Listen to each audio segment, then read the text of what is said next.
خوب کې بوټي لیدل او له هغې پاڼې شکول. په خوب کې بوټي لیدل او له هغې پاڼې شکول د خوبونو د تعبیر له مخې بېلابېلې معناوې لري چې د بوټي ډول، د هغه ځای او ستا د حالت پورې تړاو لري. په خوب کې شین او زرغون بوټي د نیکمرغۍ، روغتیا، برکت او ښه خبرونو نښه ده.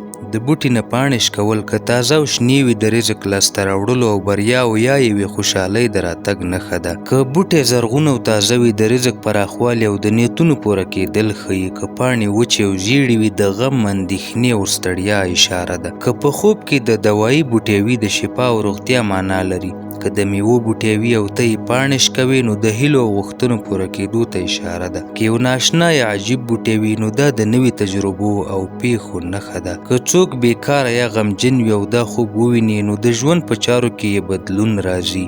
که څوک په سفر یا جلا وطنۍ کې وي، نو د ښه خبر او کورنۍ سره د یو ځای کېدو اشاره لري. په ټوله کې په خوب کې بوټي لیدل او له هغې پاڼې شکول د رزق، برکت او بدلونونو نښه ده، خو د هغه حالت او رنګ ډیر مهم دی. ابن سیرین رحمت الله علیه وایي زرغون بوټي په خوب کې د مؤمن سړي نښه ده، او که څوک یې پاڼې شکوي، نو د هغه له نیکۍ او ګټې به برخه اخلي. که بوټی تازه او شین وي، نو د دنیا، رزق او برکت ته اشاره ده. که پاڼې وچې او ژیړې وي، د ستونزو، بیمارۍ یا تاوان نښه ده.